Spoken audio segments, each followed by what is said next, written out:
Former minister and founder of Something or Other Publishing, Wade Franson, is the host of Created in the Image of God, a series that examines the role of religion in society, from messianic returns to the emotive responses transmitted through our culture. Wade fearlessly addresses reality claims from all directions, objectively exploring their compatibility with Holy Scripture. Tonight's episode, A Philosophical War, with Joseph Atman.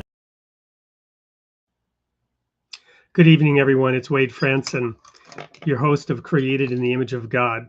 I'm here tonight with one of my favorite people, a returning guest, an author who's written the first two volumes in a trilogy, launched with A Philosophical War, the founder of Middle Tree, a man with a PhD in the philosophy of religion. And as I mentioned, a repeat guest on the show. Let's welcome Joe Atman into the studio. Hey, thanks for having me as always, Wade. And that's super kind of you with that introduction. So thank you.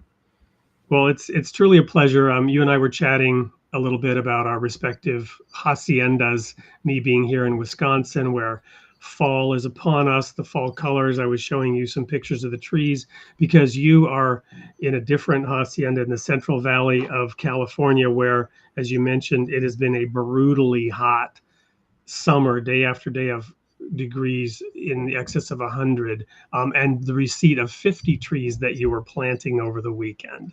Tell us just a little bit about that and what you're doing there with that property. Yeah, we bought this property about 3 years ago in the Central Valley. It's a little ranch, and it had wheat all on it, and we've kind of reimagined it and put some different things onto and into it. We've got a little garden there, a little potting shed, and then, as you mentioned, we've been planting for like all of these trees for some time now. We've been laying irrigation lines and just because it's just all farmland out there. So we wanted to kind of spruce it up a little bit, put some trails in the property so that we can walk and ride and do whatever throughout it there. But they all and I was there alone and had to put them all on the ground. So that's what I did. Well, there's a tie-in here because on the one hand, we've got those super hot days. And as we all know, many, if not most, scientists that study the environment, the weather, are indicating that we are in fact facing global warming, climate change. Some of their predictions are apocalyptic. Some of the solutions that they propose are debatable. But we've talked numerous times on this show about how, according to the story in Genesis, we as a species, starting with Adam, before Eve was even created, according to the Genesis creation story, Adam was put in the Garden of Eden. He was put there to dress and keep the garden, right? So the very purpose, according to that story, for which we were put on this beautiful blue jewel floating through space, this Garden of Eden, the entire planet, in that sense, metaphorically being a Garden of Eden. We were put here to care for it, to dress and keep it. All the beauty of that creation, all the differentiation of species, all the differentiated reality reflected from the divine consciousness, however we want to look at this, and we'll get into your book and the subject here in a little bit. Our primary purpose was to dress and keep it, even before Eve was given to Adam and the commandment, be fruitful and multiply, which we've had no problem obeying that commandment. And we've become the most, invasive species this planet has ever known, to the degree that we are now perhaps threatening all life itself on this planet. So we're grounded in this idea of the soil and nature and gardens and gardening and caring for it. And in that context, I'm just really admiring the fact that you were out planting 50 trees in this former wheat field, turning it into, somewhat of a garden. Something, yeah, I when you frame it like that, I hadn't really thought about it like that, but as you kind of and we'll talk about this, I'm sure, in the time that we have today. But as you are sort of with things, you can have a plan for things. You can have an idea about how things should go, and there was a lot of that when we first bought the place, and we had concepts and ideas about what we should do. But then when you actually start to be with it and start to you actually start to spend time there, and you walk the grounds, and you feel what that place is and what it could be by interacting with that reality, and then given over to your own imagination. You say, well, what is this, and what could it be, or what is it now that I'm here?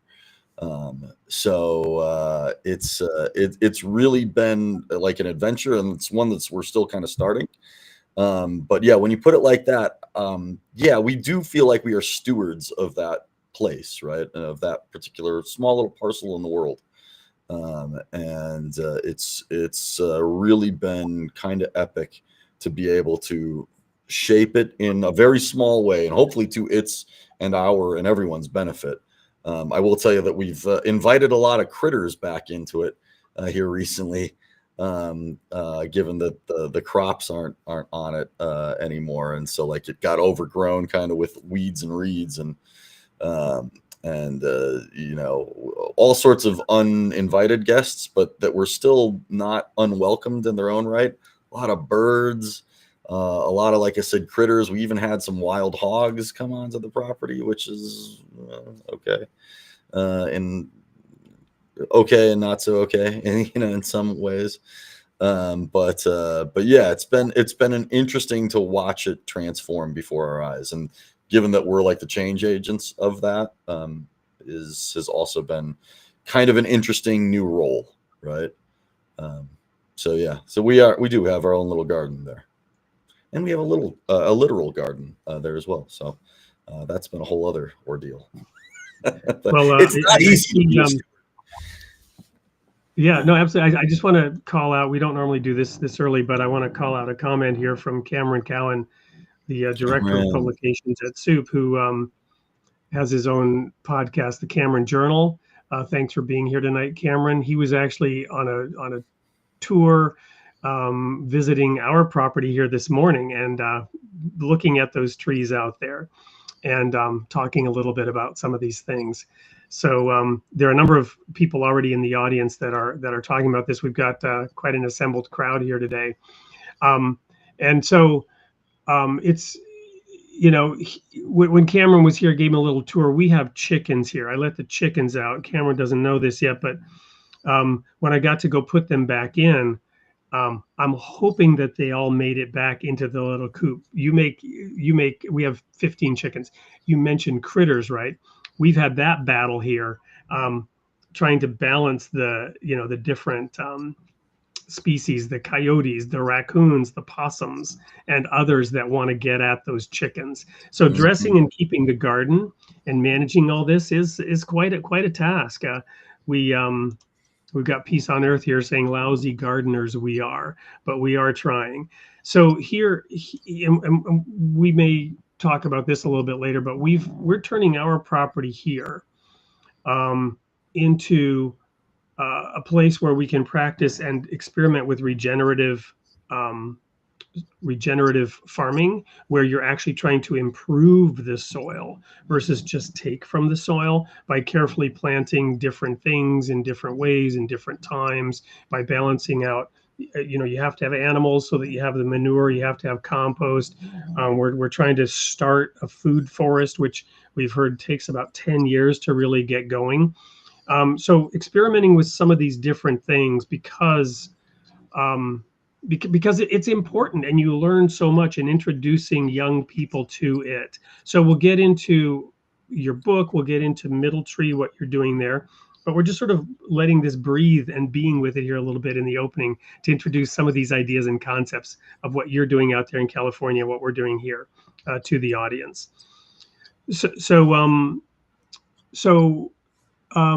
tell us then, aside from those planting those trees, what else have you been up to in Middle Tree? And for the audience that doesn't know you, maybe spend a moment unpacking that. I know you've been working on expanding and growing Middle Tree as an organization. Tell us a little bit about that. Yep.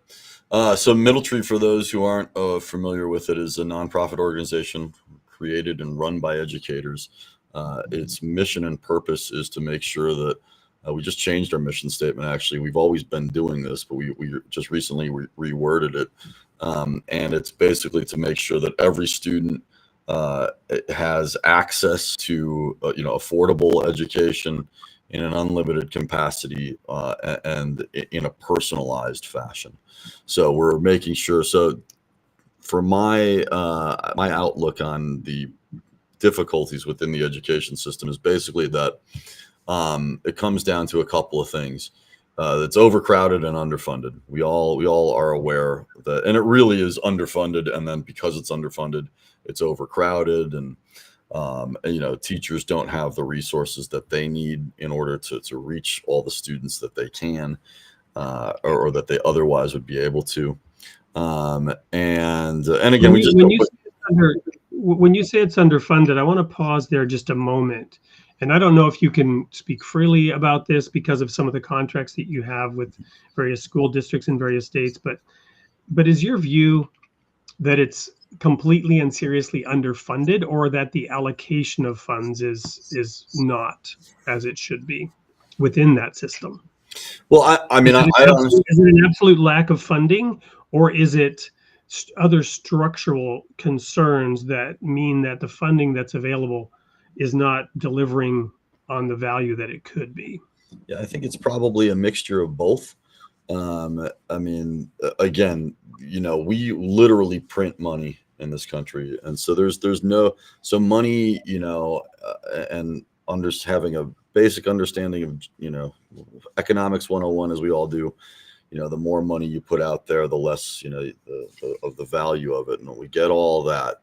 However, we send money to all sorts of different causes and all sorts of different things that we think are important. And yet I would tell you that the most important thing is our education system, because by and large, at least domestically, when we are able to, better educate ourselves and better construct our consciousness in our minds, everything else eventually will kind of come around and fix itself. However, the return on that investment takes a long time, right? It's not instantaneous at all. So you're playing a long game. So as to whether or not money that is allocated within the education system is properly done, so I really can't speak to that, to be honest with you, all that intelligently, just because I'm not in charge of the budgets per se, but we certainly see that things can sometimes maybe be a little top heavy in the education system, but it takes a lot to run these systems. But maybe this would be better elaborated by my second point, which is that the real problem with the education system, yes, it's underfunded or improperly channeled or allocated. But the real problem with the education system is that it is a system itself, and that systems exist for one reason and one reason only, and that's to obtain a result. And this is a great when you are baking a pie, or trying to drive from here to downtown, or running the triangle offense, right? Systems are great for all of those things. However, I would tell you that they're a really, really bad way to educate people. And why I say that is because systems generally don't care for the user, right? And that's why there's a system there. To bake that pie, you only need to be able to read the recipe. To drive from here to downtown, you only need to be able to drive a car and follow road signs and whatnot. And that's why systems exist. So it doesn't matter who is using them. You can just kind of fit anybody into them in any way, shape, or form. Our education system shuttles people through it. And that's kind of its point. And then when you're focused only on making sure that people are kind of just passing the test, getting the grade in the class, passing the class, getting moved into the next school grade, then your focus is kind of lost on, again, getting students to a finish line rather than working with them in ways that they need to be worked with, given who they are. Not everybody, so right now what we do is we throw a very wide net to all students and say, this is what we're going to learn today. This is how we're going to learn it. And this is the time that it's going to take to learn that. And then we're moving on. Of course, when you move on, and it's an arbitrary amount of time that we set for all of these things. It's completely arbitrary. It's aligned with other systems that have nothing to do with education, right? It's within the context of the system of systems. So it might not be arbitrary. There might be reasons for it, but those reasons are arbitrary to the outcome, is perhaps what you're saying, right? Yes and no. I mean, certainly it's a system based on a system, and we can get all into that as well. Because I would tell you that systemization is a great function within society, and yet heavily overutilized in a lot of ways, because we've taken away the personalization to so many things. And actually technology has kind of done a good job of sort of resetting some of that to a degree. Your cell phone, we all kind of have either an Android or an iPhone, right? And yet each phone is very, very personalized. Education could do something similar. It could say, okay, here's the lesson. Here's what we want you to learn. Now, how you learn, this, how you make that phone call or send that text, or what apps you use to get there, we don't really care. And what works best for you. And we could set up a plan. And we could do this with today's technology. We could really devise a much more personalized path and plan for students, given the current resources that we have. But we're still very stuck in this sort of industrial age mind, where, everybody, again, we have the same lesson for all of our students. And where I say it's arbitrary is, of course, there's a general board of education that determines what it is that students are going to learn. But again, how quickly we move through all of those lessons, again, it's an arbitrary timeline. It's just, I think there's some backwards planning that was probably done, that we want to have all students learn A, B, and C. Well, not literal. I mean, certainly literally A, B, and C's, but we want them to learn A, B, and C things. And that's a long list by the time that they graduate high school. And then, so that means that, their junior year, they need to have known, 1, 2, 3, and, whatever it is, the list kind of goes on and on from there. The Common Core standards were introduced almost 10 years ago now. And that was introduced because of the fact that, Alabama was, when you were in third grade in Alabama, you might have been learning something completely different than third graders were in Oregon. And the Common Core has kind of put everybody on the same timeline and learning the same things, at least all the states that have bought into it. I think there are something like 45 or 46 states that currently participate in it. But at least that now has everybody on a timeline, regardless of how arbitrary it still might be. But again, this is the problem with the system, is a system determines what it is that you should be doing within it, so that you can obtain the goal of that system. But I would again contend that the goal of our education system is not to actually, it doesn't really care about what students get from it and what they retain, who they understand themselves to be given their education, and what they understand their relationship to the world to be, and how they might be able to impact, influence, and benefit that world and their relationship to it because of that education. Right now, we more or less, and I think we're getting better about this, but more or less this is still the case, that our education system says, you've got to learn this, don't ask questions, here's the lesson, test on Tuesday, and then after you take the test and pass the class and pass it, you can forget what you learned. And I always say that I will give you a perfect example of this by asking you, who is the third president of the United States? What does a cell membrane do?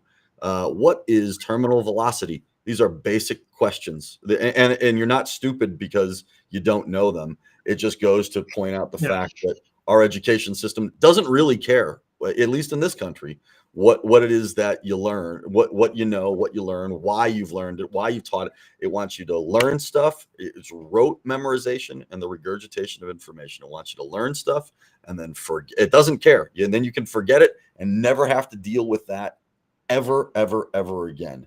And to me, that's totally pointless. Why have us go through all this rigmarole if we're never going to understand what the meaning of all of that is? And again, how that impacts our lives, how that impacts our society, how that informs who we are as people, so that we can better understand, again, ourselves and our relationship to the world. So when you have a system, and again, it is a system that is only concerned with its own ends, then of course it's not going to care about the experience of the user. And of course, you're not going to get out from that what you were hoping to get from it. Even those students who, the valedictorians of the world, I'm not sure that they're in it for the right reasons. A lot of those folks, and I'm going to call them out here, but they're just, they're in it because they want to be the best, or they want to, I'm not sure that we've encouraged enough, and it's not even their fault. I don't think we put enough emphasis on learning for learning's sake. There's so much competition in our education system. There's so much there's such a lack of collaboration. And of course, when you get out of school, life is not just a competition. There is a collaborative happening within life, and again, your relationship to the world. We don't teach that. We don't care about that. And so, of course, it's no coincidence, I think, that we have a society that is so competitive, that is so kind of cutthroat, that cares only about reaching an end, and doesn't take time to saturate itself within what it is doing here at a present moment and for its own sake, and why that might be meaningful. So I think that all starts with that was I guess the whole point of being on here is to be on a soapbox in a way, but I'll kind of step down from it. But again, when you have a system, any kind of system, its sole purpose is to obtain a result and to obtain an end, to obtain a goal. What is the goal and purpose of our the question about what the goal and purpose of our education system is currently needs to be heavily reevaluated and scrutinized. Well, so thank you. And there's so many thoughts, I could comment on. One being, I don't know who the third president is or exactly what terminal velocity is. I do know what a cell membrane does. I don't know. Yeah. I do know what a cell membrane does because I had a particular interest in that. Okay. For personal reasons.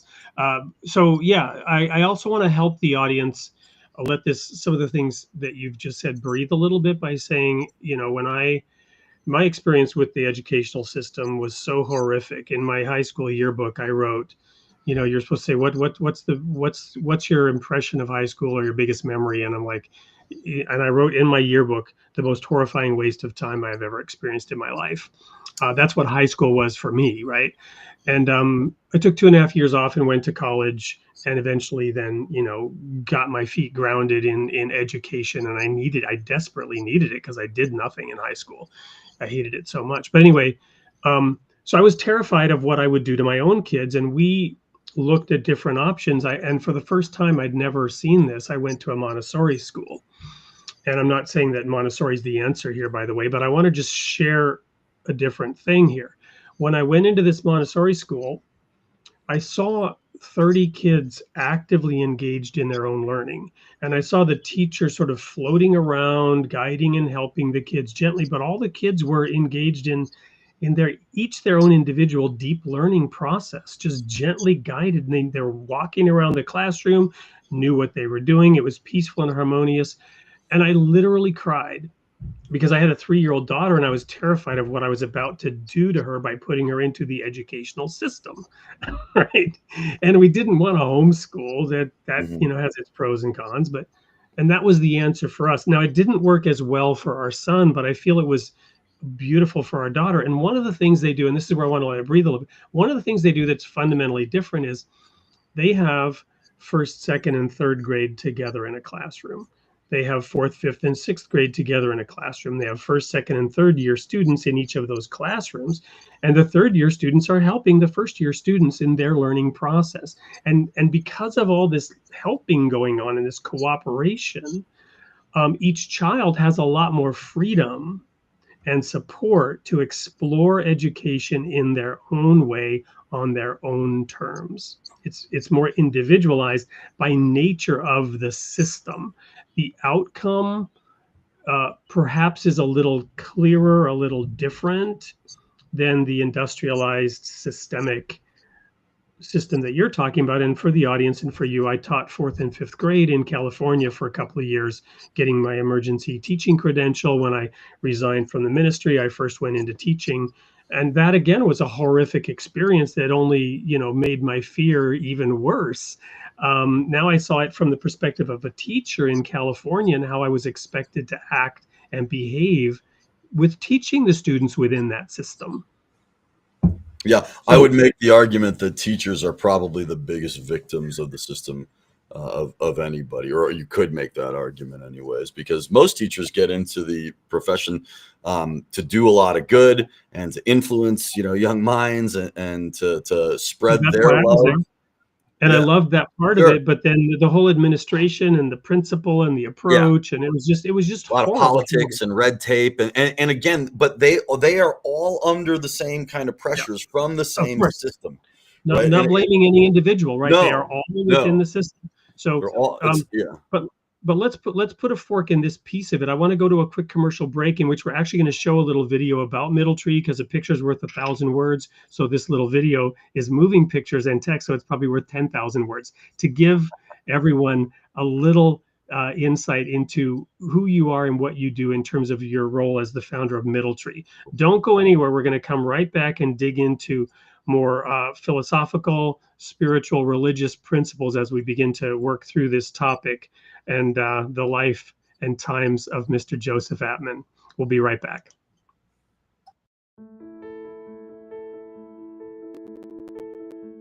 Middle Tree got started by a group of educators who wanted to see education done in a different way.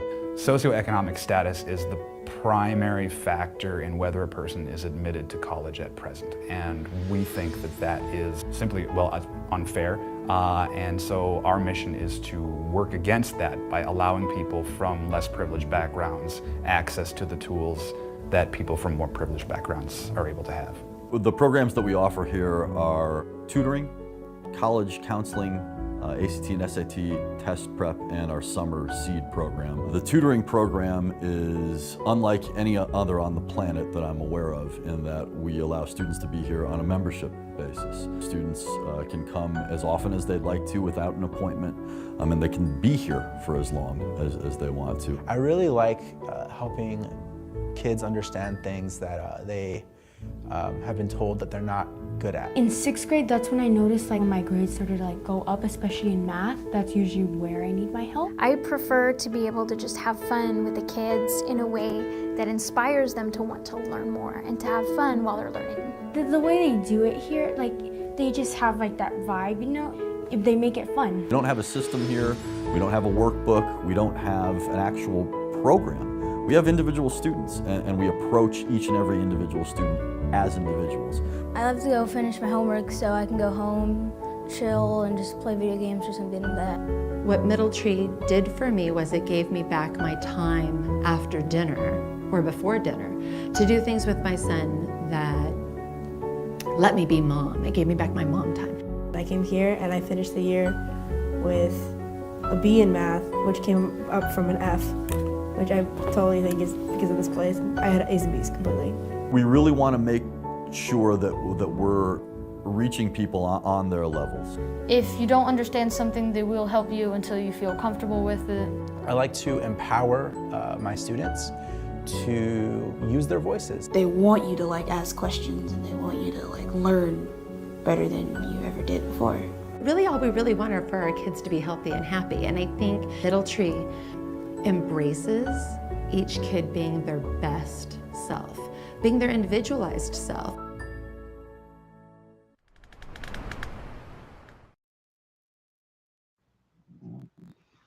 Welcome back to Created in the Image of God with your host, Wade Franson, and Joseph Atman, founder of Middle Tree. So, Joe, that video was created a couple of years ago. You mentioned changing the mission statement a little bit. I saw at the beginning there some elements of sort of, helping the students, in a sense, teaching to the test, making sure they meet those academic standards.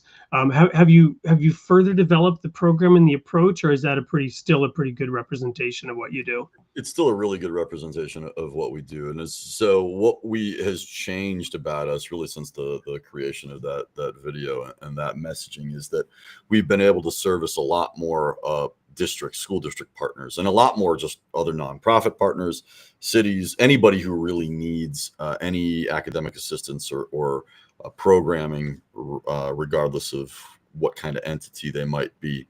We're really facilitating that end of it at a much larger scale now than we were before. But so we've and COVID changed a lot of that for us because schools, especially schools, needed so much more help. And so we sort of transformed and became this sort of full service organization that partnered up with school districts and got into what it was that they needed, just general help and assistance with, largely in in school academic support, and then to a even greater degree after school programming. So we run a bunch of after school programs now. That's probably the main thing that we do. However, the heart of what we do, and because you can't always when you're working with a partner, just like in any relationship, you can't always do what you want to do all the time, right? You have to kind of, be of service to their ends and expectations as well, and what they're hoping for. And every school district we've seen is different. Even within districts, every school we've seen wants something a little different. So we try and cater as best we can to that. But the heart of what we do is still very much alive in what that video represents. But we'd like to kind of regenerate that now. We saw a lot of students obviously go online during the pandemic, and then we thought they were all going to come back to centers after the pandemic, and that wasn't quite the case at as large or great of a clip as we were hoping for. So we've really put a lot of effort into getting human beings back in the door and working with them face to face now. This is really the first year that we've kind of gone full blown back into those efforts, coupled with all the school district partnerships that we have now. So really trying to see more students face to face and really live that whole mission of giving. So what I just described about the problem with the endemic problem within the school system as it being a system, we're saying, well, what if we had a place that allowed for a personalized education, that allowed students to have whatever time that they needed and wanted in order to be able to facilitate that personalized education? And then what if we gave everyone access to it, regardless of their capacity financially? So that's what we're doing. And that's what we're still doing with partners as well. But again, when they want, for us to be at 15 schools within their district, well, we need to, house that many staff, and there's a price tag for that with, our programs. I was about to ask, because some of what you're describing, and based on what I know of your book, your work, your philosophy, you mentioned it in your property and being with the property. You're also being with these schools individually. You're being with the kids, and you're responding to the reality as you see it. So how does that work? Because some degree of systemization and structure is needed for Middle Tree to function effectively as a company. So how do you balance that need to be with the specific situation and yet still have it work from a business perspective within the world as it exists around us? Yeah, because the unfortunate reality is, and this is kind of a saying I picked up from my uncle, actually, who was a CEO at two publicly held companies. And, I'm running this nonprofit. I don't know anything about business at all. I'm a theologian, like, as you're well aware of. Knew nothing about running a business when I started this. Debatable as to how much I know running one now, but that's another story. Where he says, no margin, no mission, right? And he told me that, quite a lot out of the gate, right? And it's so like, okay, I still got to play by some of the rules, right? And we have to make some money. So we do have to abide by that. We do have to kind of run this as a business. However, I'll tell you, the first couple of years, none of us really got a paycheck. At least, certainly not a consistent one. I don't think I got paid for the first 3 or 4 years here. And then, our staff only was able to kind of, scrounge some paychecks together, and they stuck with us remarkably for a long time to get this off the ground. And so we've had to try and kind of be creative in some of the things that we were doing at first. We really operated just on volunteerism, and that created this great spirit of community, and that we were all here for some kind of greater good, right? And but the problem with that is, of course, when people are volunteering, they only have the time that they have, of course, right? And so that's difficult to maintain a consistency. So playing within the margins there, we do still have to have a business structure, especially now that we're beholden to all these different partnerships and all these different people that are counting on us. I think it's currently something like 23 or 400 families currently work with Middletree, and or vice versa. So we're supporting this swath of people that all have various different needs, and so we're again, it's kind of this coupling of working with our partners and still carrying out the mission that is near and dear to us. And so how to best do that within certain parameters are always what we're looking at. But it's, as I mentioned in that video, we don't really even have a program per se. We sort of focus on individual students, assess what it is that they need, and put a plan together based on it's not an assessment like we give them a test or anything. We have students on what we call Middletree plans that are kind of like individualized educational plans that the school districts use, those IEPs. But so is it more like consultation with the student, with their parents? Yeah. That you arrive at that based on more of qualitative discussions versus quantitative testing and analysis. Exactly. And it's a living, sort of breathing movement, right? Every day that we're going to work with a student, we're going to sort of, maybe change the course a little bit, or go full speed ahead if there are things that are working. But we always want to keep in mind that it's a moving target, obviously, and that we're working with human beings and trying to facilitate what they need on 2 different levels, both academic and human levels. We want to take care of the human being, and then the academic stuff will follow also. So that's an approach that we try and take as best we can as well. And that kind of tends to happen once we build those relationships and once we figure out, who's best suited for what it is that we're doing here. And that takes, some time and some sorting, and because again, we're just trying to reach people on their own levels. That's really, really what we're trying to do, which is impossible to do when you have a very rigid system or a very rigid program. So, yep. Well, I want to bring in a comment here as we pivot a little bit from Makai Abdus Salam, whom we've also had on the show. Welcome to the audience there, Makai. How does your program coincide with theology or the religious or spiritual needs of society? And now I want to pivot a little bit into your work as an author. You're working now to reissue the first book in your trilogy, Philosophical War, and you've got the second. Is there a working title for the second volume yet of that trilogy? For the second volume is complete. It's called The Old Systems. The Old Systems. The Old Systems. So Philosophical War was the first one, The Old Systems. And in that book, A Philosophical War, you dive deep into the Garden of Eden story and your analysis there of what was going on. Unpack that for Makai and the rest of the audience briefly, because that's behind, that underpins that philosophy. And you have a PhD in the philosophy of religion. That's there under the surface. That's the soil in which the roots of the middle tree organization is growing, right? Yeah, without a doubt. Yeah. So, I mean, a very quick synopsis I could, give of a philosophical war, that project in general. Well, actually, before we do that, I think let's quickly pivot to a commercial break, because then we're going to watch this video anyway about the book, right. and then you can comment on that. So don't go anywhere, especially Makai and the rest of the audience. We'll be right back after this video.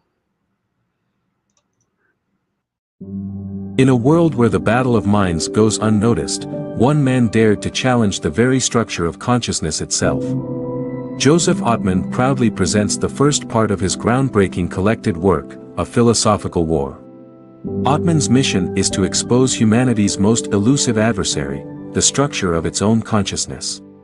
He argues that the modern human condition is plagued by a thought process that inflicts unnecessary suffering. This thought process, like a stealthy enemy, wages war against our nature. Atman's quest is both daring and revolutionary, to overthrow and replace the current prevailing conscious structure. He identifies the enemy within and seeks a more coherent and powerful ally. With digestible bursts of epistemological guerrilla strikes, he pierces the lines of everyday thought patterns. This counteroffensive offers a new perspective, one that challenges the way we perceive reality. Atman asserts that humanity's consciousness has relied too heavily on thought alone. He introduces being with, a relationality that harmonizes humanity with the world around us. But the battle doesn't end there. Atman reinterprets the early chapters of Genesis. He calls for the removal of contemporary notions of God while offering a profound argument for God's existence. Filled with intrigue, simplistic insights, and mystical yet realistic hope, this book is a potential landmark work. A Philosophical War by Joseph Atman. Available at Amazon. Welcome back. Over to you, Joe. So yeah, there are so many ways to approach this, but basically, what that sort of little tidbit was kind of giving us a glance at is that the whole project of A Philosophical War rests on the notion that I believe quite fervently that we as a human consciousness have relied way too heavily on ideas and concepts, and that we take ideas as though they are realities. You have an idea about something, and you put that in your head that your idea is what actually is, and then we operate as a consciousness, both individually and as a society, as a grander form of consciousness in general. We operate as though the ideas that we have are realities themselves, when we actually very well know that whatever realities we do have, or whatever ideas we do have, do not match up to the reality itself. We all know that, and yet we almost always operate in the opposite direction.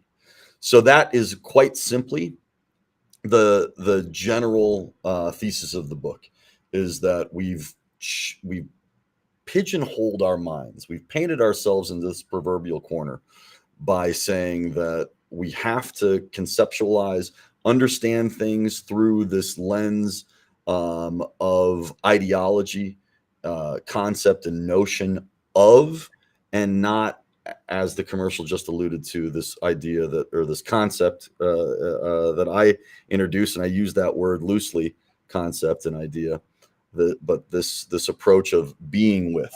So rather than have an idea of, we need to have more being with. And we talked about before, we had ideas about what we wanted to do with our property up in the Central Valley, but it wasn't until we were actually able to walk the ground itself. Well, it wasn't until that wheat was disked for the first time, we got to get out there and walk around and see. I didn't even know there were some curvatures and some hills where they actually were, because the crops hid all that. And what was unveiled when we actually got to be right up with that gave us a totally different picture of what the thought that we had about it, even when we would just sit and look at it from, not that far of a distance. When we actually spend time with realities, when we take away ideas and take away concepts that we have about anything and just observe, a whole new experience opens up and unfolds for us. However, and this is where we get into the Garden of Eden stuff. My interpretation of that, and that book is not necessarily a religious or a theological one per se, but I use that as an example because it's such a familiar story to most of the world, regardless of your religious background. Is that story about a original humanity, Adam and Eve, who were in this garden, who were in such alignment with the world itself, with phenomena, with being, such alignment with the world that they could communicate with God directly. They didn't need any altars or any priests or any religion or any concept. There was direct communication with God itself. And again, I think whether you take this story to be evangelically true or just a metaphor and allegory doesn't matter. But what happened was, and in a very strange passage within Genesis, God says, "Let them not eat from the tree lest they be like us." Well, what happens is they do, of course, as we know, eat from the tree, and they gain knowledge, which you would think would be a good thing. Because normally, I think when we're all trying to, in our education system, this will all circle back here in a minute, in our education system, we're trying to gain knowledge to have an understanding about the world. Just like what we talked about, what our school system doesn't do that well is really the point of education, or really what should be the point of education, is to understand who we are and why we are the way that we are, and to really have this communication with the world as it is. And yet, and that all takes, an understanding of and a getting to know of and an education in a way. And yet, when original humanity got this information, when they ate from this tree, they had all this knowledge and then were all of a sudden at odds with the world. And again, that's a very strange thing to get at odds with the divine, with everything and themselves, right? Adam was angry at Eve for making him eat from the apple and being, having his eyes open. And again, why wouldn't God want its creation to have knowledge and to have understanding in this way? And again, whether you say this is allegorical or evangelical, the point here is that it's such an interesting story. And also it's very interesting that God didn't say, don't look at the tree, don't touch the tree, don't smell the tree, whatever. It said, don't eat from the tree. What happens when you eat something? You take something outside of you and you make it a part of you. And not only do you make it a part of you, it sustains you, it nourishes you, it gives you further life. And I think that we too frequently use concepts to, again, sustain us, to nourish us. We take that as what actually, again, we take those ideas as realities, and then we feed on that. But that's not true nourishment. It's really kind of a poison in the long run that is going to do anything but nourish us. And we again, I think that why that story was utilized in this book was to demonstrate that somewhere we've taken a wrong turn. And any philosophy class that you take at any point will hit on this topic at some point, is that human beings are out of alignment with the natural order of the world. Cats don't question what it is to be a cat, right? They don't question what the meaning of life is. They don't, that just things happen and they just go about their daily lives. We as human beings are constantly struggling with ourselves, with being itself, with other humans, with all of these different interactions. And we have to ask ourselves, what was it that disjoined us from the world? And again, if you're going to read into, that original story of humanity in the West, anyways, this Genesis story, it is that human beings had eaten from this tree, gained all this knowledge, and they had, again, instantly conceptual knowledge about things. They had shame right away. They had these abstract ideas that they took as reality. That, the first thing they did, again, according to the story, was they covered themselves because they realized they were naked, put a literal barrier between themselves and the phenomenological world. And that is something that, again, evangelically or allegorically, I think is really important, because not only did we see, or do we, and still to this day, feel naked and feel like we have to put these barriers between ourselves and cover ourselves to better interact with the world.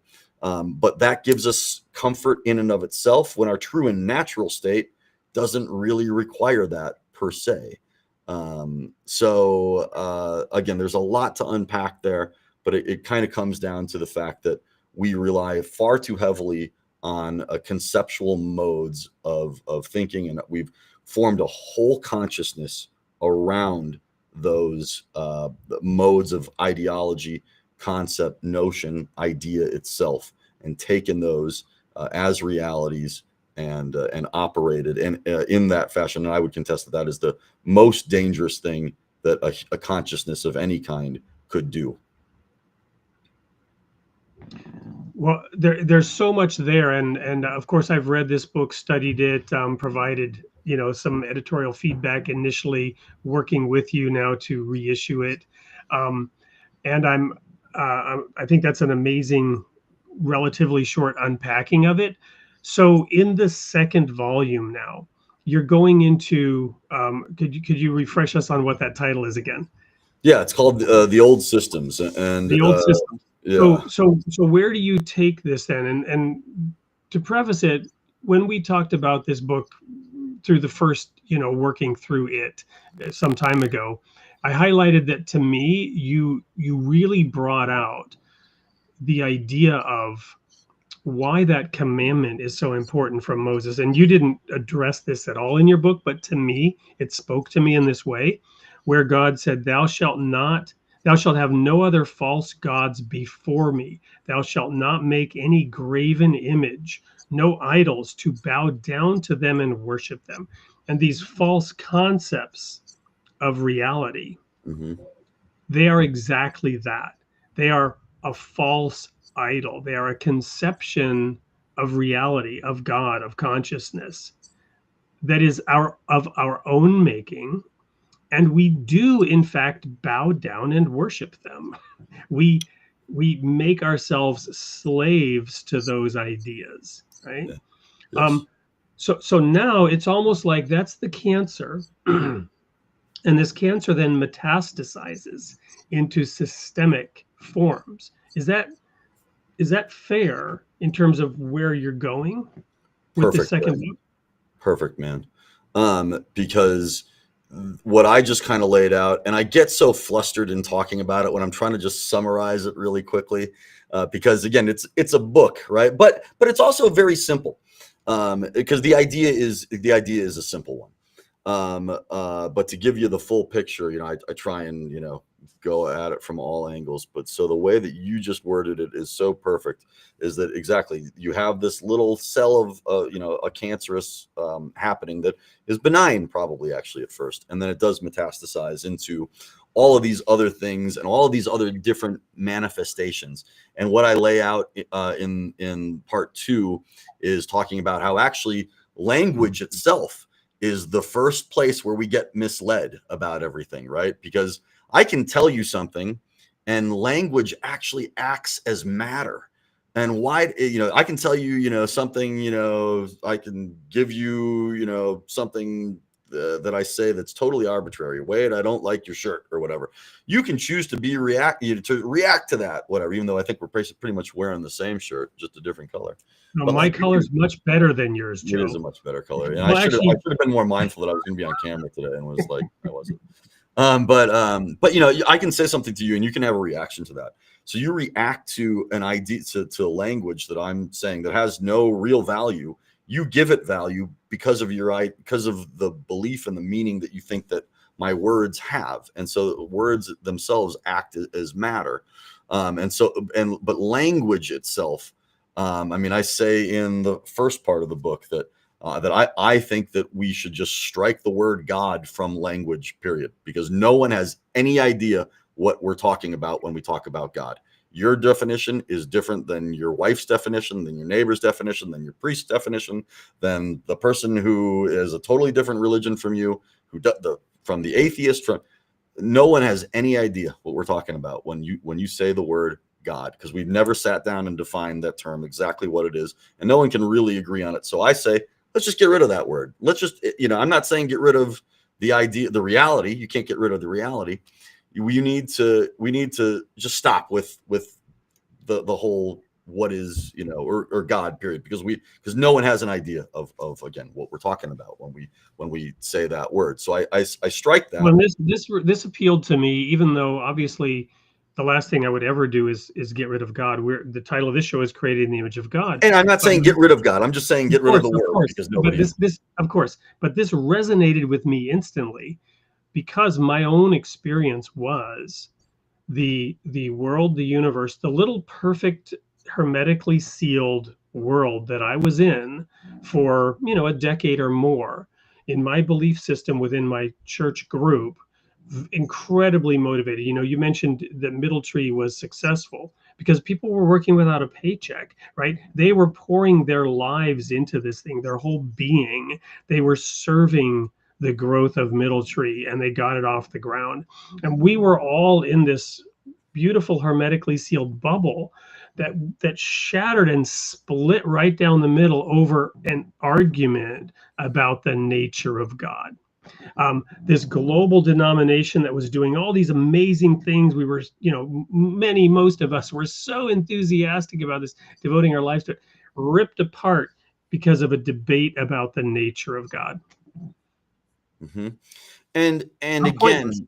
Well, but maybe it's not pointless, right? But no one, it was from a because the point is, there is no way of knowing. I mean, it had to do with the Trinity, right? It had to do with the theological construct. Nobody was being with the idea. They were arguing from their ideology. You follow me? Exactly. And that's the point, right? Is that's what we can't do if we want to actually move forward, right? You can't just have your own thoughts and your own ideas about something and then just argue that point, because that's really just an ego stance, right? There's a comment out here that says, maybe it's, maybe ideas become reality. Yes, for sure. And actually, if you read the book, I say exactly that, is that ideas are their own realities. Everything is a reality. It's just that the problem with ideas is that if they're only yours, well, then that's a problem, potentially, right? If you act in a certain way that's not in step with other people's actions or what's out there in the world, if you have an idea that you can, run through a wall, the reality is that, you might not, you have to have a real strong belief probably to get through that wall.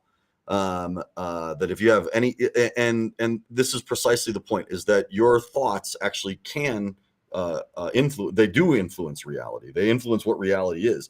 It's just that you don't even have a clear idea about your own thoughts. And so we're kind of jumping way ahead, but that's okay, because that's what we're here to talk about anyways, is that our minds are so powerful that thoughts themselves are realities. It's just that we are so misconstrued in our own thinking in what it is that we believe, and how we've gotten to those beliefs, and why we believe those things, and what ideas we actually have about whatever it is, that we don't have a clear understanding of the idea itself, right? So the ideas that we have, we don't even know why we have them. And so that's why we get really confused. And that was, again, you want to go back to Genesis, that's the whole thing, right? They've got an idea about this. They understand it. They just don't know why they understand it in the way that they do. And that's the problem. I've got to throw out an idea here that, and this may well be my own idea and from my own study and theology and everything, but maybe it's helpful, because we spent enough time talking about the Genesis story. I want to fast forward to the Apostle Paul, who made this statement to the Corinthian church, and students of the Bible know this. But people may not have correlated these two things, right? So the statement to the Corinthian church was a church with all these problems, especially a lot of bickering and arguing, right? Paul at one point said, comparing yourselves among yourselves, you are not wise. Be careful lest you devour one another. And there were these ideas about false gods and idols swirling around, and all these things going on. And he made this comment. He said, you're not mature, right? You are children. You have yet to relearn the basics. And he says, you're still drinking milk. And then he says, strong meat belongs to those who by reason of use have exercised their senses to discern good and evil. So he evokes the tree of the knowledge of good and evil, but in a positive way. Yeah. And he says, you should by now be discerning good and evil. And to me, this goes back to the point that you were making about, should be a good thing that they took of this fruit, that they wanted to become like God. But they weren't ready. They were immature. They were captured, enraptured by the ideas. We have the serpent. You might imagine the Jungle Book and Mowgli and Khan, right? The snake hypnotizing Mowgli, right? We become hypnotized and entrapped by our own ideas, our own idle fancies and vain imaginations, is a quote frequently used in the Baha'i faith, to throw a Baha'i thing out there. But Paul is basically saying, hey, it's time for us to grow up and benefit from the capacity that we got from that tree by reason of use, exercising our senses to discern good and evil. This to me evokes the whole idea of being with, right? Experiencing reality. And of course, we're given our senses. That's where we experience it through. That's how we can interact with, understand, and relate to reality. But it doesn't say, be taught. I mean, it does say you have need that somebody teach you again the basics, but here the idea is your own discernment, through seeing it through your own eyes. Again, a Baha'i quote, the second hidden word, justice, seeing it through your own eyes and not through the eyes of others. This idea of discernment being there to help analyze these systems, analyze these ideas, prove the spirits, test the spirits is another thing. So my point is, there's a lot of the answers to this are in fact contained in the Bible and in scripture and in holy writings around the world as well. Just kind of wanted to throw that out there, but you have to dig deep into the soil and you have to discern. It's such a great point, Wade, because this isn't a new problem, right? This is literally, I don't think that, again, Genesis was arbitrarily chosen to start, the whole big book, right? And not just because it starts in a linear fashion with, at first, there was nothing, right? And it quickly moves into, well, then there were human beings, and human beings, had this disjointed relationship with their own creation. I think that there's a really good reason for that. It's the original difficulty. It's what ushers in death itself. It actually is these concepts and notions that we have an understanding about things that is not how they actually are. And that's really the whole point of religion itself, is to get a better understanding, to get a better orientation with the world and with ourselves. It's exactly what I was talking about that education should be, that it isn't. That education in a formalized system, the way that we do it in this country, gives students ideas about things, but it doesn't let them experience things for themselves. And what's the best way to really learn anything? And so this is where it all ties together, is through experience, is through doing that thing, through being with it, through failing. Failing is the best way to learn. It's the best way to learn. But of course, in our education system, we don't allow for failure. Failure is a terrible thing. You can't fail, or else you can't advance, right? And that is true. But in the education system, failure is you can't do it. But in life, failing is not an end. Yeah, you get the big F, you're never getting into college. Right. Oh my gosh. Or whatever, right? Like, you have a junior in high school right now. We're grappling with that. But as we know as adults and in real life, she's thankfully she's getting straight A's. But my point is, it's a focus. It's It's an Mhm. intense pressure cooker. Yeah.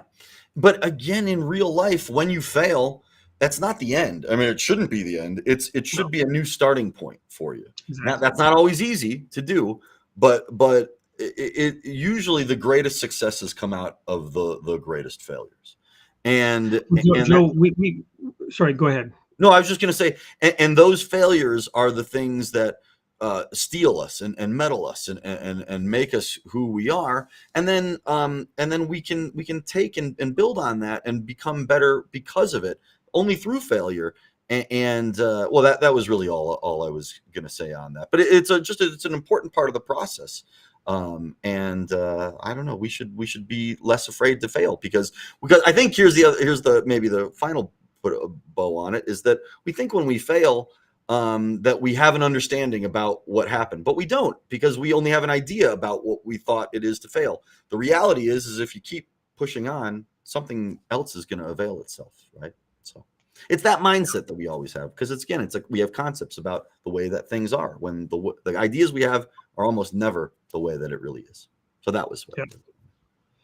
Well, I'm looking at the clock, and this has been awesome. We're already at the hour. I've got an ad I've got to play for one of our sponsors tonight, who's actually been in the audience patiently, Cameron Cowan. Do you have time to still go a little bit after that? Yeah. Awesome, because we don't want to be too rigid and structured here and systematic. Yeah. We'll be right back, everyone, after this brief commercial break. Don't go anywhere. Millennials are America's largest, most educated generation in American history. A generation of ambition, education, and progress facing an uncertain reality. Born into an era of economic chaos, they face challenges far beyond what they were told to prepare for. They've had to rethink traditional milestones as they enter adulthood during global uncertainty. Their struggles mirror those of a generation before them, Japan's lost generation. The same story, different country, different time.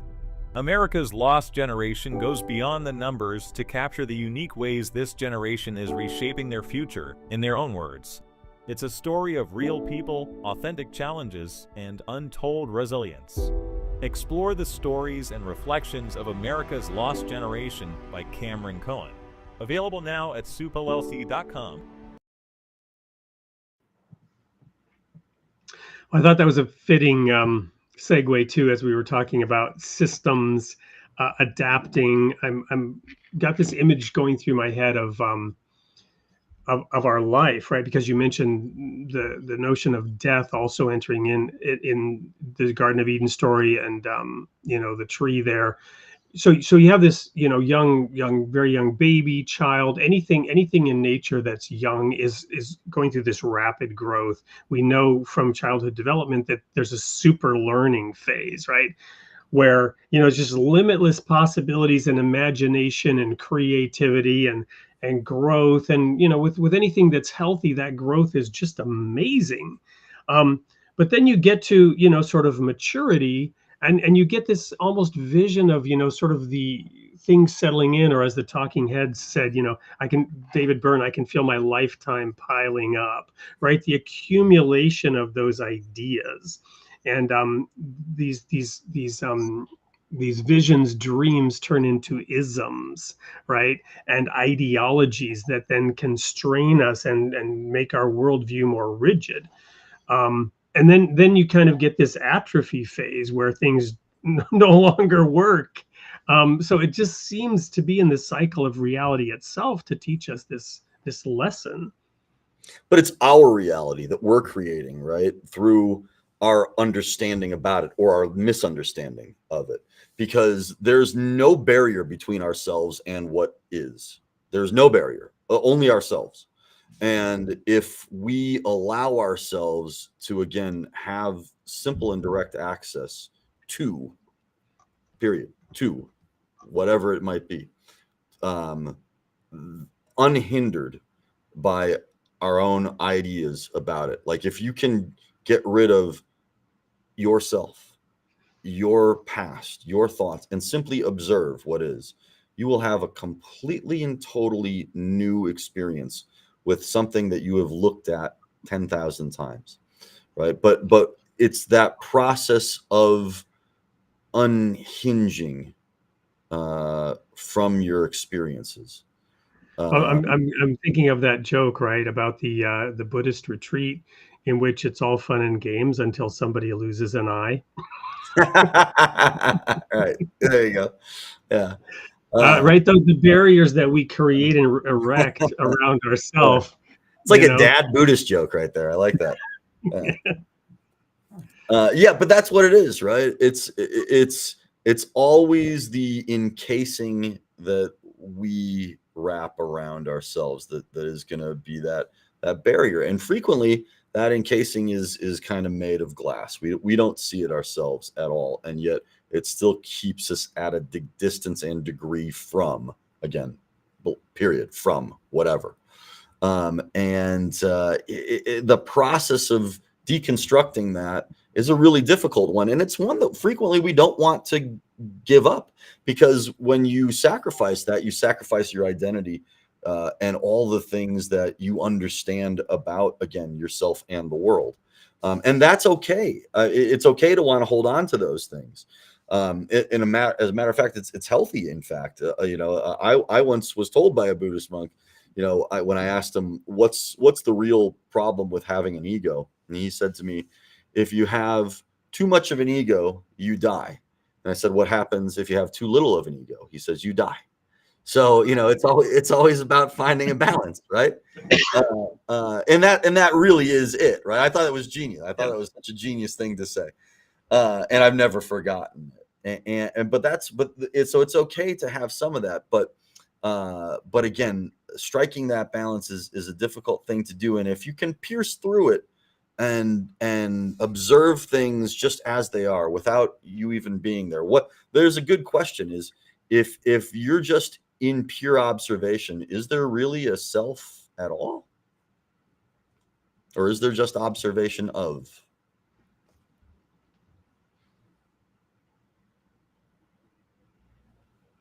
Yep. Right. So, and it kind of comes down to, who are you? Who is the agent of you? What is that constructed of? It's not just biological. It's not just your past. It's not just who, obviously your job and your relationship in the world.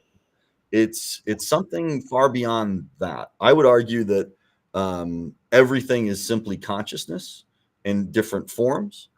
But what is consciousness? Well, it's an observation and a relationship of and to. But if in a timeless sort of way, if we are just here and now, and that is all that is, what are we really if we can forget everything else and just be and observe? That's a strict way to instant, but probably short enlightenment. Well, I'd like to sort of come full circle on this, right? So you had talked about in the educational system, when we were talking about that at the beginning, that the whole system exists to produce an outcome, right?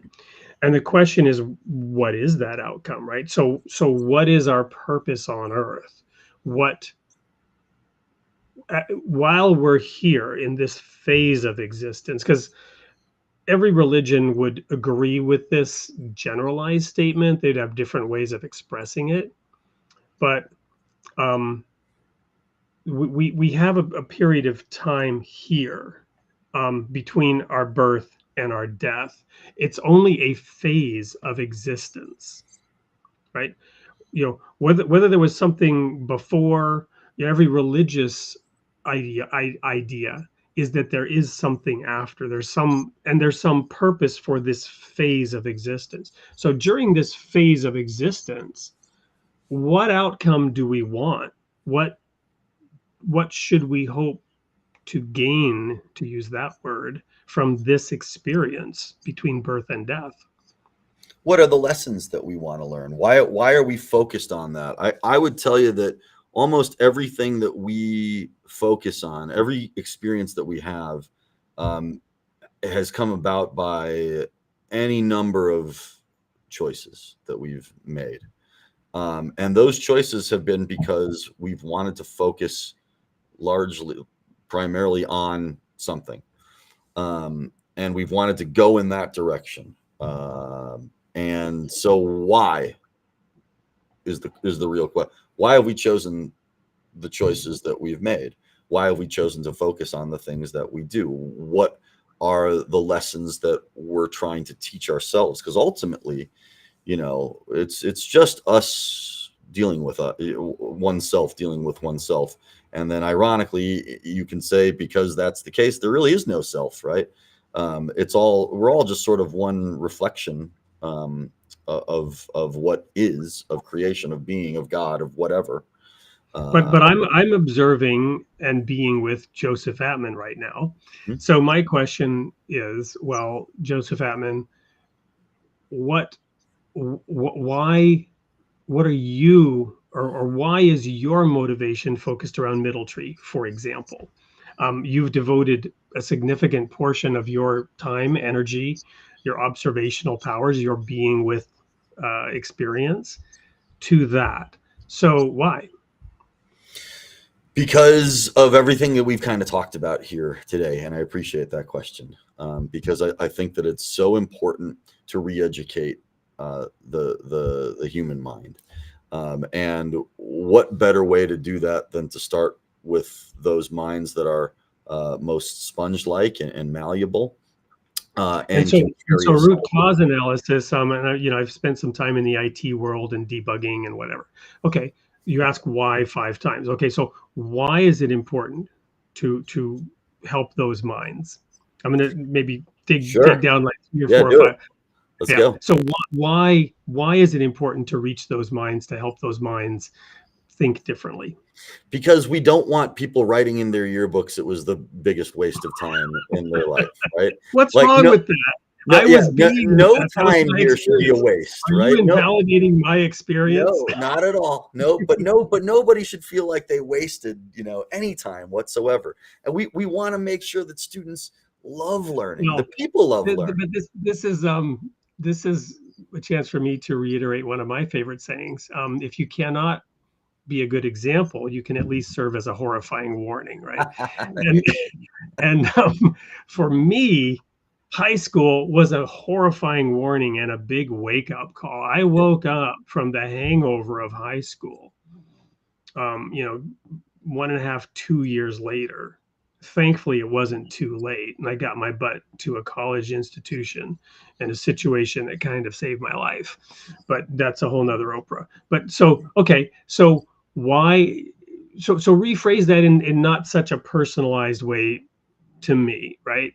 Why re-educate those minds? What? Because that's like, okay, so you want to transform the system, but that's different from what you said. Why do you want to re-educate that mind? So in other words, if you had worked with me, then I guess what you're saying is then my high school experience would not have been a waste, because you would have turned that around for me and I would have dug into it and gotten something out of it.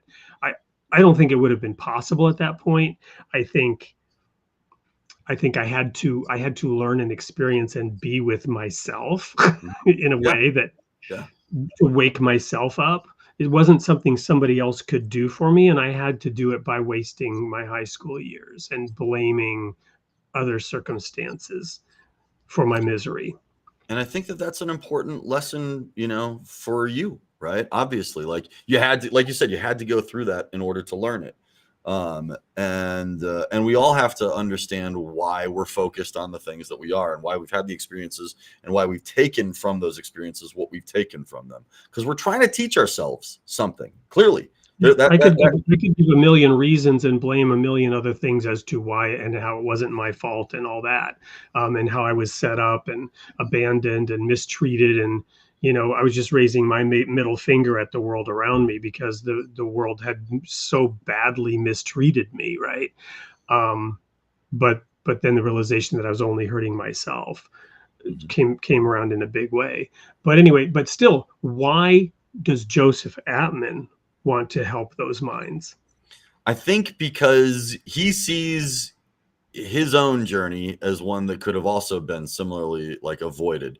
It took a teacher my senior year of high school to kind of knock me out my lull, and turn me on to philosophy and religion, and make me understand what I loved, not just but from an academic lens, but then again, it informed who I was as a person. And gosh, I think about, what if I had discovered that so much earlier on? What if I had that fostered and nurtured within me at an earlier time? And I think, what could we do in a person's life if we could help them find that for themselves? I didn't want to, confessionally here, I didn't want to, start working with kids. When I first came up with an idea to have an education nonprofit, I was like, I don't want to work with kids. I didn't just go get a doctorate degree to just work with, in philosophy of all things and religion, to work with kids about this topic. And now, after doing it for as long as we have, I'm like, man, there are no more important audience that we could be touching here. Amen. I spent my life working with them too. So that's the second why. Here's the third why. The first why, whatever that was, why middle tree, and then why is it important to educate minds? Now digging one question deeper, why did that awakening and that study of philosophy at that moment in time, why was that so attractive to you? Why did it so deeply engage you? It's a really good question. I think that it did because it hit me in a way unlike any other experience I had academically. Like, I thought English class was okay. That we read some books in there that kind of spoke to me in some ways, but it wasn't consistent. I was terrible at math. So give me an example of one book that spoke to you. Of a book in high school. Yeah, what's the first book that comes to mind from that era? Finian's Wake, for some reason. Interesting. Yeah. I don't know. Prep school, death. I don't know. And I kind of liked Shakespeare after I saw the plays, actually, right? I didn't like reading Shakespeare, I remember. But I don't even know. For me, Dune is the first one that comes to mind. You had to read Dune in high school? No, that was my own. I loved to read. Okay. I thought I was thinking of signed books that we had. No, okay. Nah, the signed books. I mean, okay. Science fiction as literature class, and that gotcha. was the one thing I liked in high school. Okay, then I'll go a different path for sure, and that would be Isaac Asimov's The Foundation series. Oh yeah, the Foundation trilogy. Right, which I actually recently reread, and I was like, this is just like politics in space. It's kind of, it didn't hit me as it was hard. More than that. I mean, the whole psychohistory thing, digging deep into, to me, understanding how you can predict the future. Right, exactly. That made me, that really kind of interested me. If you knew enough about the past, you could predict the future, right? Exactly. By the way, fun fact: I read the first book in Swedish, the second book in English, and the third book in German. Now that's my ego, myself kind of bragging, but it was an interesting experience doing it. But as a kid, I was like, I must have been 11, and somebody gave me that book. Stiftelsen is the name, foundation in Swedish. Okay. The Foundation, Stiftelsen. Okay. Yeah. Anyway, I loved Ray Bradbury. Probably yes. my favorite of all time. I think Dandelion. Well, I'm not surprised. I'm not surprised. Those are the books that opened things up, right? That was the uncorking of the wine and letting it breathe. Mm-hmm. Okay. So now, so then why did that? I want to go one step deeper, because I'm beginning to get the sense of where this view, this philosophy, if you will, is coming from, right? And the underpinning of it. So I got to go back to now the third why, and because I got distracted by the whole book thing. So when you became enraptured with really these ideas, and you were answering why that was so appealing to you. And what was the answer to that again?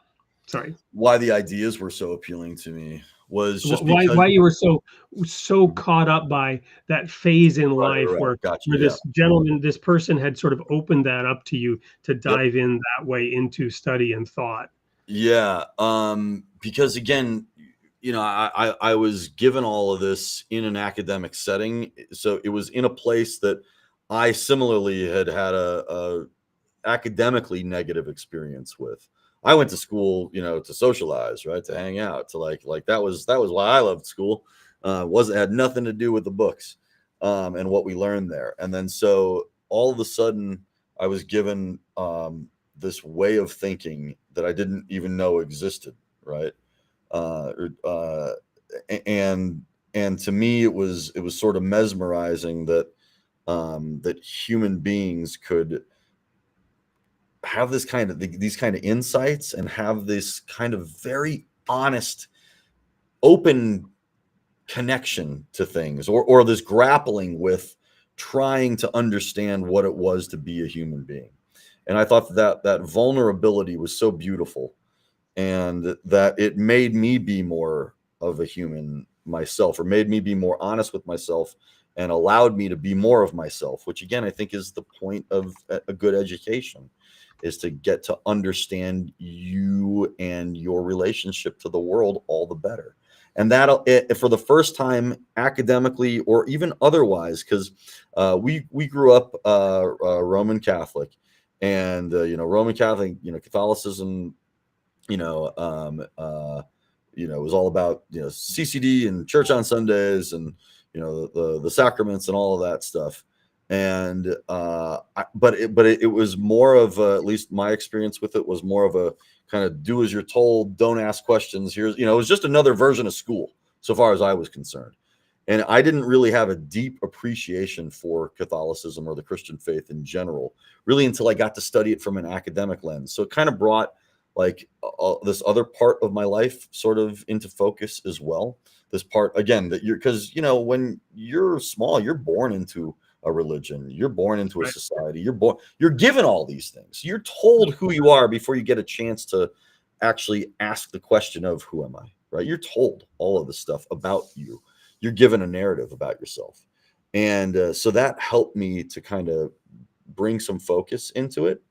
And you know, it was really, really interesting to be able to have a different appreciation for myself, my faith, again, my relationship to the world, even academia itself and its point and purpose.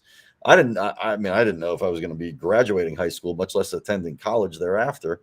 And you know, and I, as you mentioned, you know, went on to get a couple of degrees, all in this field. I'm still a terrible student, I would imagine. I did study for the GREs and got a pretty dang good score on the math also, which I was really happy with myself for that. But I would imagine that I'm still a bad student if you were to plot me in, you know, a traditional classroom setting right now, because I'm such a different kind of thinker. But different doesn't mean bad, right? And so it taught me that different was okay also. Yeah. So from what I'm hearing, is it fair to say that you found this is another analogy. It's probably nowhere near as good as the cancer one that you liked, but you found yourself inside an onion, and somebody else helped you strip those onion layers off. You found yourself inside the system of systems, and in kind of in a straitjacket, in a way that you were not able to really engage with reality. And suddenly you found yourself being able to engage with reality, going deep into that reality. However, it's like you're drilling through the onion layers, right? Because in philosophy, you're dealing with the ideas, but you're also taking them and looking at them in an abstract way rather than just going along with them. That is a really good analysis. I think that is spot on. So you're examining each layer of the onion and then saying, oh, I don't need that one anymore. What's next? Yeah. Yeah. But you're working your way back out from inside the onion of the society that you were born into and the ideas that surrounded you, the systems that surrounded you, which weren't serving you Yeah, as a person, as an individual. absolutely. And you know, I came to grapple with this at, you know, I think the age that a lot of people do.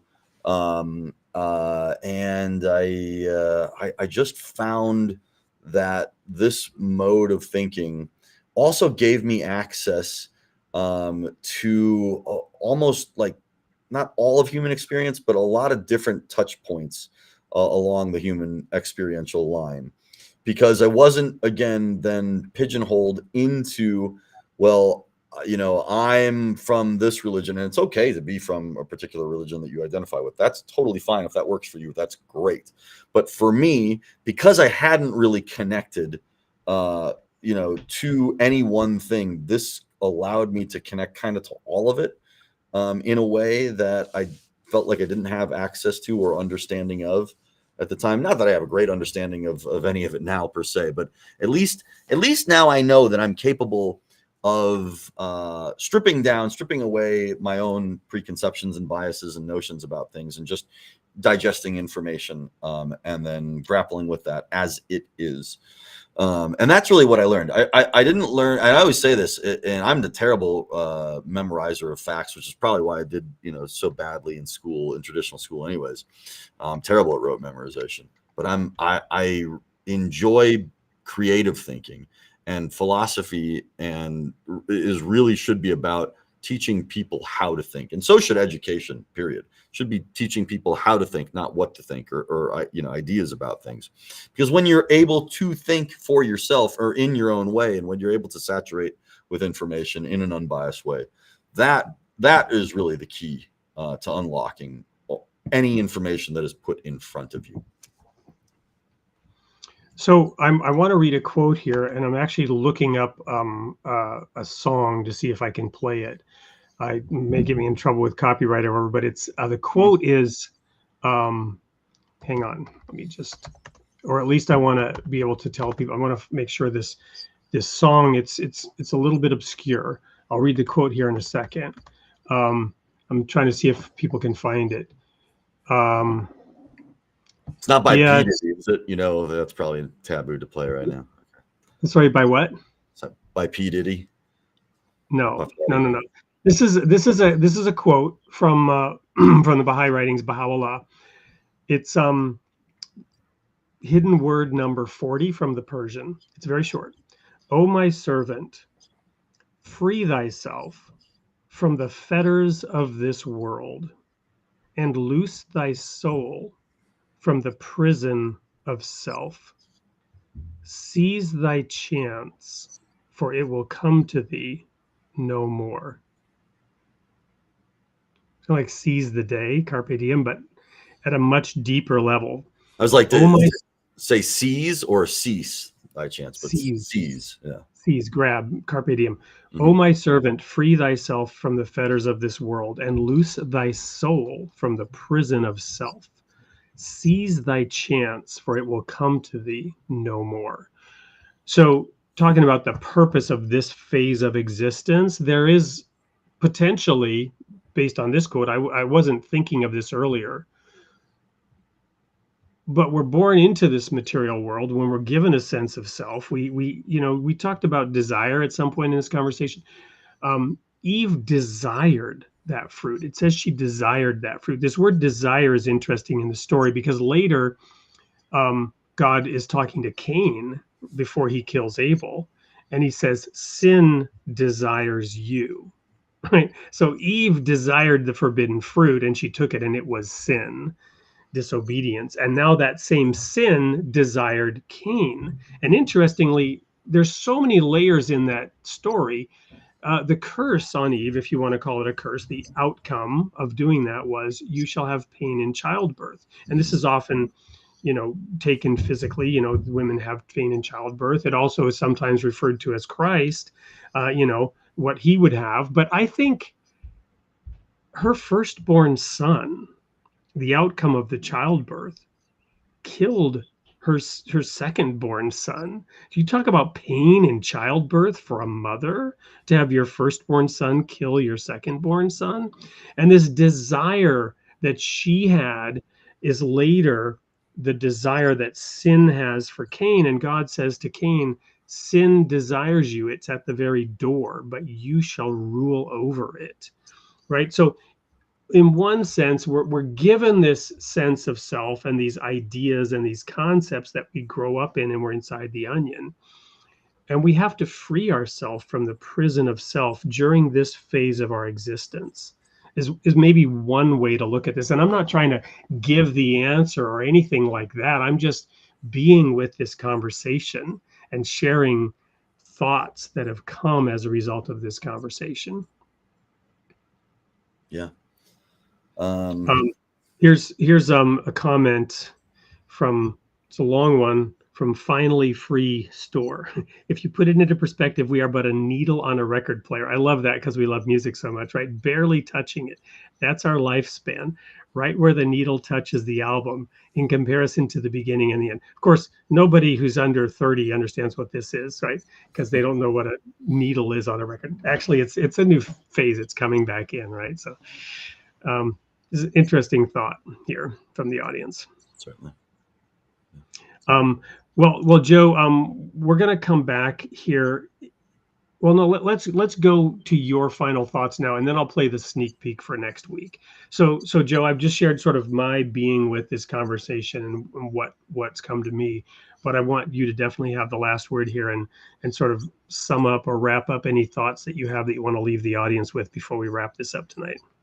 Yeah, no, for me, I think that connection that we have with what is, it's so important to understand why we're focusing on what we're focusing on. It's so important to understand that the beliefs that we have, we don't frequently really know or acknowledge why we have them. The ideas that we have about the world, about ourselves, aren't explored by us as frequently as they probably need to be, for sure. We absolutely need to ensure that we have outlets and ways by which we're able to have an honest conversation with ourselves, and get outside of our own heads and think about and reflect on some things that might be worth reflecting on. And there sure are a lot of them. Again, things that this is why journaling can be so important, or having a conversation with somebody who you really know and trust. And there are a lot of people who do this, very, very well. And yet still, I think you have to create and allow a space for yourself by which you have this honest conversation about the ideas that you possess, why you have them, and if they continue to work for you, and why or why not, and what are you trying to achieve through that understanding, and what do you want for yourself, what do you want for your life, and how is the current way that you're living either getting you closer or further from those desires. How's that working out for you? In other words, right? Yeah. How you doing? Yeah. Good? Yeah. Yeah. Have that conversation with yourself in a very open way, and honestly reflect, and strip out those layers of the onion. Free oneself from the fetters of self and the fetters of this world and its illusions, right? Somebody wrote false evidence appearing real, the definition of fear earlier in the chat. Mm-hmm. So, Joe, I don't know if there were any comments that you saw that you wanted to circle back and quickly touch on, or if I think we covered a number of them. I'm not saying there is one, but just want to make sure if you thought of one that you wanted to cover, that we have that. From Peace on Earth, it says, how do we distinguish ideas from reality? That was really you know, the main comment that kind of stuck with me, because again, ideas are reality. Everything's a reality is the whole point, right? Anything that you create becomes a reality. Everything is, you know, there, you know, and once you bring something to bear, then it's a reality like any other thing. So why is it there? So why are your thoughts what they are? And do they have valor? Do they have merit? Do they have a place? And why do you have them again? So yeah, to sort of manifest this, you know, you are creating an idea.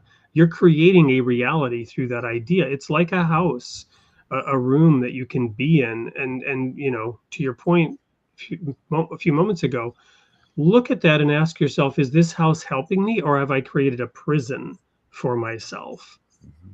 Are these and you know, years ago, this might seem strange, an Anthony Robbins series actually helped me. 30 Days to Personal Power. You know, I'm not advocating Anthony Robbins as a solution to anything here, but he caused me to question certain aspects of belief that I had. He made me, through his day series 30 Days to Personal Power, ask a whole lot of questions about why I was holding myself back. And I was. And I was able to identify a few false ideas and false concepts through that series. But you can get that through a number of places. Of course, he was very gifted actually at challenging people in certain areas of their life, you know, related to success, whatever. You could unpack that as well. But the point is, and your friend and mentor, or mentor then friend perhaps, that helped you get on the, you know, path to philosophical study. You know, at points in life, somebody can help us with that wake up call to reflect and rip off a Band-Aid or two that's been holding us back. Again, that reflection is so important, right? And what is it that helps you to reflect or causes you to have that pause? That's so important and so necessary. And to have those outlets are easier than I think we think that they are. And yet, you know, kind of incorporating that, because it's not a part of our generally, you know, a daily routine for most people, because again, we're not taught how to do this. We're generally speaking taught to just accept the way things are and don't question stuff. That this is what it is, and this is how it is, and this is, you know, you can try and do something about it, or but your being, your thoughts, your actions don't really cause any change or make much of an impact. Where that's really not true, because anything can happen. You have to be the one that allows it to affect you, and you have to examine again why it is that you let certain things affect you in the ways that they do. Like you said, is this house that you're building, is it a prison, or is it something that's, you know, getting you to where it is that you truly want to be? And where is it that you truly want to be? And why do you want to be there? And what's the point of that, right? And I appreciate yeah. Well, right. Because, and again, this goes back to the point of, you know, we don't understand the things that we think we understand, or we don't even understand why we think that we understand them in that way. And so you have to get very clear on your own definitions and your own, and the beliefs that cause those definitions. Here's something crazy. Nothing can affect you unless you have a definition about it. Nothing, you know, hits you. Nothing emotionally, psychologically. Yeah. Nothing can well, and speaking of books, right? And definitions are concepts, by the way. Sorry. Yeah. Right. Speaking of books, Richard Frankel, Man's Search for Meaning, right? For anyone who's read that book, talking about Holocaust, those who experienced the Holocaust and Holocaust survivors, and how their search for meaning, even in the most unbelievably horrific circumstances throughout human history, that people have found meaning, people have assigned meaning to things. And that's a very positive example of you know, the lotus flower in the dirtiest of dirty mud, right? Somehow creating beauty. But of course, you could also live in the most beautiful palace and create misery by you imbuing, a negative meaning into things. The power of conceptualization is unbelievable. I mean, you're trying to get at something even deeper than that, but that's an example, perhaps, of this. It's a really good one. Is it a mansion or is it is it a prison that we're building here with our ideas and our concepts? And Viktor Frankl's, ideas. I call him Richard. Yeah, thank you, Victor. Oh, did you Victor call him Frankl. I think I called him. I've been calling him Richard Frankel, and it didn't sound right. It's Viktor Frankl. Thank you. It's Victor. Whatever. I didn't hear it. But it's such a poignant example, that book. Because what more destitute, dire situation literally could you even imagine? I'm not sure that you could imagine a worse one than what that reality was. And yet the extrapolations from that on positive notes are so truly miraculous. I don't just say they're no, they were actual miracles of the human spirit and the endurance thereof, right? And that someone could then take that all that pain and all that difficulty and expound that to us to learn something about that. Again, that just speaks to the power, grace, and indestructibility of what it is to be a human being. Yeah. And I got to throw one more little music quote out there from one of the greatest sort of very not well-known artists, Graham Parker, who with Graham Parker and the Rumor issued Squeezing Out Sparks, which was just an unbelievable album at that moment in time, and his song Protection. And the lyric is, "It's not the knife through the heart that tears you apart. It's the thought of someone sticking it in." Right? Yeah. To your point about we can go through anything and have it not affect us, or we could go through, a paper cut and reflect on why and how somebody did that to us. It's kind of like Roosevelt's the only thing we have to fear is fear itself, right? The idea is going to be far worse than the reality of it. And again, you cannot, and I think that this is truly like bonkers insane, is that nothing affects you if you don't have a definition about it. You can't be affected by it in any way, shape, or form, positive or negative. That there's nothing that because definitions cause your beliefs, cause you to have concepts and ideas about what that thing is and your relationship to it. So that's where I say, if you can strip away all those things and just observe things as they are, without definitions, without beliefs, without your past, without your interactions, then you have true observation in and of itself. And then you have something that is pure and untouchable. And again, then what are you? Then you are just pure observation yourself, which causes all sorts of other questions about who and what we really are as human beings and as a consciousness, period. Yep. So thank you, Joe. I'm going to go now quickly to the sneak peek. I hope you have got a couple minutes. We can stick around and chat after the show's over, but I want to share the sneak peek of next week's show with the audience and with you. This is a gentleman that, unlike most shows, I actually had the opportunity to pre-record this show this morning with this gentleman because he's in the UK. And so we wanted to get the show in the can. He cannot be here live with us. So I've already recorded the show this morning, and it's just amazing. And it's a great bookend to what we've been talking about here, Joe, because this is a man who, that sort of same purity of thought and experience of his own experience and understanding who he is, but now also not just being an observer, but then taking concrete action, as you're doing as well with Middle Tree, right? But his focus is a little different and unique and really powerful. I mean, I'm very excited, as I was about this show, about next week's show. So we're going to go to that sneak peek, and for the audience, we will then end with that and see you all here next week, 8 p.m. for Created in the Image of God. Here's a taste of what's coming next week. And Joe, thank you so much for being on, and I hope we can have you back soon, perhaps, to talk about the release of that second book, which is imminent. And I know I've been honored to be invited to work with you on that book, and we will be working on that for the audience to know over the next coming weeks to get that book out there. I really appreciate having me on, Wade. Always, really, it's a joy, and it's truly an honor. And I love to be able to talk in such an open format about this stuff.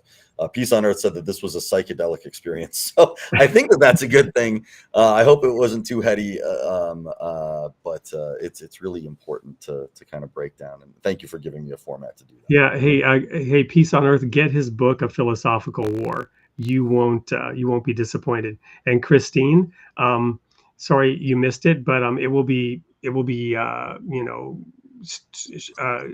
it's recorded on the various sites. You're on Facebook. It's also on the YouTube channel. People are watching this show from different channels. So Christine, you missed it. Don't worry. It will be posted immediately after the show and available to watch later. So here we go, the sneak peek for next week's show.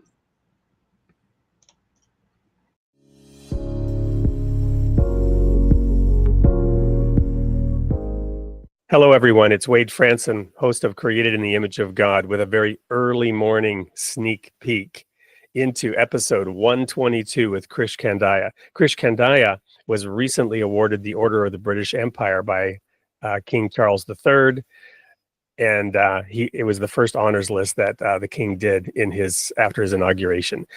We're going to talk to Krish about hospitality as a spiritual practice. Welcome to the studio, Chris. Thanks, Wade. Lovely to be with you.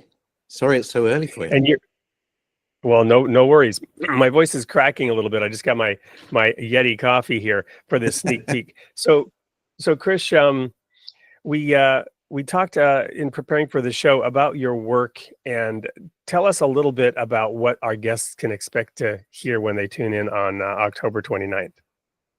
Well, I know this is a crucial time in the US election season, so we're going to be talking all things faith, society, hospitality, kindness. What does it look like to welcome vulnerable people into our homes, whether they be children in the foster care system or asylum seekers or refugees? I'm going to show how that might be one of the keys to understanding the Christian faith. Wonderful. And you are focused on this in your life's work. Share with the audience in this sneak peek what it is that your focus is in terms of your work. So my work and my life kind of overlap. I'm married. I have 6 children. 3 of them are through birth and 3 are through fostering and adoption.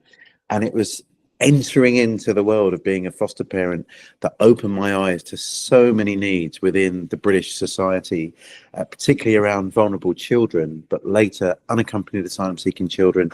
I've been very involved in the Homes for Ukraine program, which has seen about 200,000 Ukrainians come to the UK and find safety and welcome, as well as helping Afghans who had to flee after the fall of Kabul. So my world is really intertwined with this idea of hospitality as the key to understanding the heart of God and what it means to live out the Christian life. Well, I can't wait to dive into that as we record the episode, but that's enough for the sneak peek. So to the audience, you don't want to miss Krish Kandiah, Hospitality as a Spiritual Practice, which will be airing October 29th at 8 p.m. Central. See you there.